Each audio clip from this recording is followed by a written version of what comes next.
A very good morning to all our Sports Today family members. It was an epic IPL night yesterday with the Delhi Capitals versus the Rajasthan Royals. But before I get to the DC versus RR encounter, let us just look at one major development that has come up just ahead of the contract announcement. Now, the BCCI central contract list most likely might be announced by either today or tomorrow. But prior to that, there is a big report circulating around that yes, certain changes have been made. In the wake of the Border Gavaskar Trophy debacle, and because of all the leaks that were coming from the dressing room, certain members of the BCCI coaching staff have apparently and reportedly been chucked out. They have been sacked. One of them is a Masoor. The two other names in this list are huge. Fielding coach T Dilip and Abhishek Nayar. Abhishek Nayar and T Dilip have apparently been sacked. These are the reports that are coming as the BCCI looks to trim the coaching staff down in the wake of the Border Gavaskar Trophy disaster that happened. So, ahead of the England tour, what is going to be the criteria for all the coaching staff? What is going to be the central contract list makeup? That is the big thing that we'll all be debating. Most likely on Friday, looking more likely to be on Friday, that the BCCI central contract list might be announced. And if reports are to be believed in that, not many changes are going to happen. 1-2 players will come up. They will get the central contract. But apart from that, most of the players are set to retain the core at which they were initially there in the last season. Maybe there will be no status change in Rohit Sharma, Virat Kohli, Ravindra Jadeja's contracts. Maybe that rule of all three formats, it's not necessary now to have an A+ contract. Maybe that might also happen. By tomorrow, most likely, hopefully, we will come to know what is the current situation. That is one. But second, Abhishek Nayar, T Dilip, Masoor and Sohum, one of the coaching staff members, have all been sacked. That is the report that we are doing at this stage. The reasons might be elaborated a bit more, but the prime reason most likely is the BGT debacle. That is one. Second, when you look at the IPL 2025 encounter in the last week or so, you have actually seen it really pick up in pace. You have had thrillers. The one thing that was missing in the first 3 weeks of IPL, now you're seeing thrillers. That's one. Yesterday's Delhi Capitals versus Rajasthan Royals game. Rajasthan Royals had dominated for 90% of the game. But then Delhi Capitals somehow, some way managed to ensure that they won the super over. It was the first super over of IPL 2025 and it was an absolute thriller that we witnessed at the Arun Jaitley Stadium. However, Rajasthan Royals had some tactical blunders. Why didn't they bowl Jofra Archer in the death over, in the super over? Why did they persist with Sandeep Sharma? Sandeep Sharma's final over cost them a lot of runs. 4 wides that were being bowled. 16 runs apparently conceded. Had they not conceded that, maybe Rajasthan Royals would have won it. But yesterday, Rajasthan Royals were absolutely poor on the field.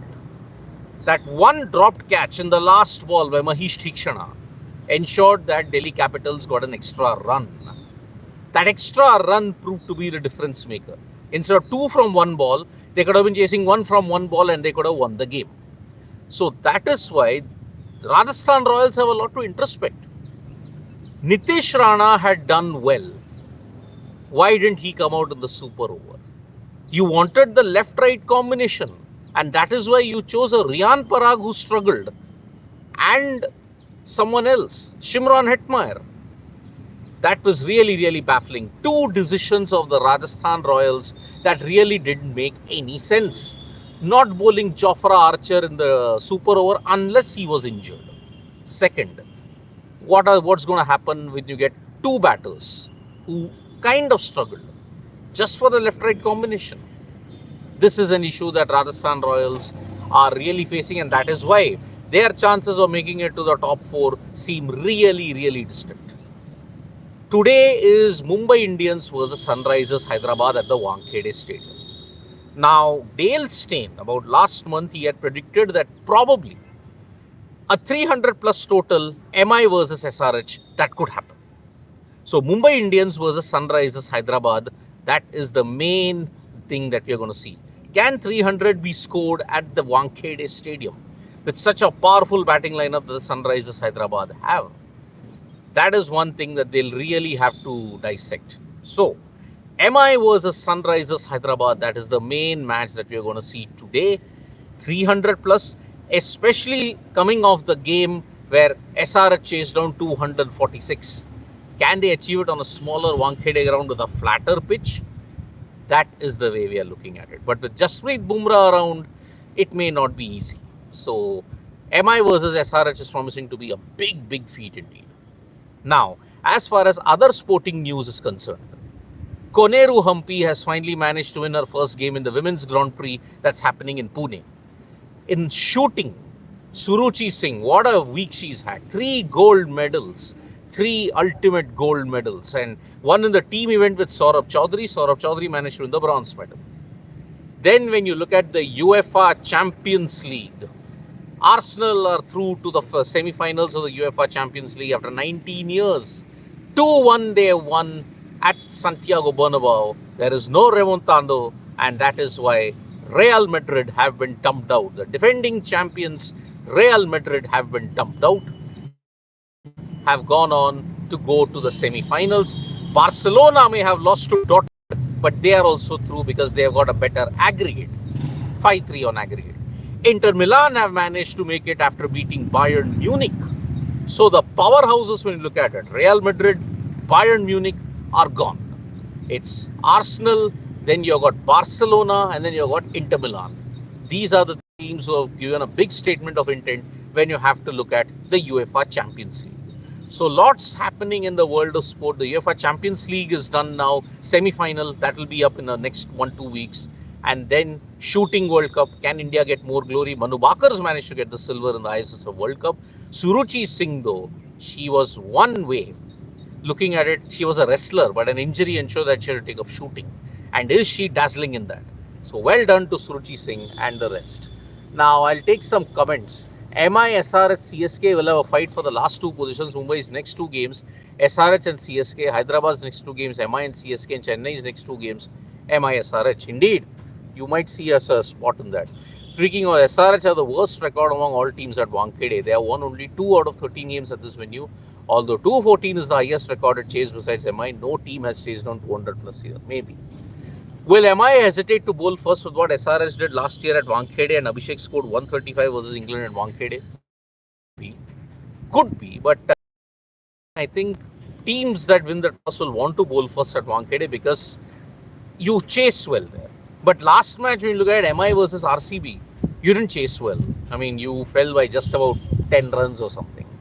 Rajat Sarda is saying, Rajasthan's blind faith in Riyan Parag is hitting. Nitish Rana and fine touch has been undermined easily. Indeed, I mean, again, Nitish Rana was in fine form. Why didn't they get him in the Super Bowl? They could have had someone else doing well. That is the problem. RR lost it tactically in more ways than one. Just like LSG lost tactically with Rishabh Pant that other day, despite talking with a lot of people. Freaking awesome. No way Dale Steyn statement will come true because 235 is the highest record for Wankhede in 120 plus games. Even after they have lost 1 wicket and ABD's brilliance, RCB have scored only 235. But wo waqt alag tha, wo yug alag tha. That was a different era altogether. Yes, 2015 when they scored 235, it was truly awesome. But anything happened. How do you rate Rahul Dravid, the T20 coach? Do you think the T20 World Cup is more so due to Rohit and the players than Dravid's tactics? Rahul Dravid was, even if you look at his IPL record, was not that great a coach. Yes, he won the T20 World Cup by dollops of luck. And also Rohit Sharma and players coming good. Rohit Sharma's captaincy coming good. And also players contributing on that given day. Everybody chipped in on that day. So that's why it was, I don't rate Rahul Dravid, the T20 coach, highly. But in his coaching stint with India, it was very mixed, that I would say. DC freaking also. DC are making things complicated for themselves at times. Not sure why they're giving it over to Stubbs. They could have given one more over to Vipraj. Teams take strange decisions at times. This week has seen strange decisions being taken. Honestly, teams have really taken some strange decisions. The two games in focus, DC versus RR, CSK versus LSG. Very, very strange decisions. So, in that way, we are looking at MI versus SRH. That is the main thing we are looking at today. Plus, there'll be other sporting news, the BCCI issue, why that has happened. We'll be giving you a detailed story on that. So, thank you so much, folks, for joining us for this video. Subscribe to Sports Today for all the latest news and analysis.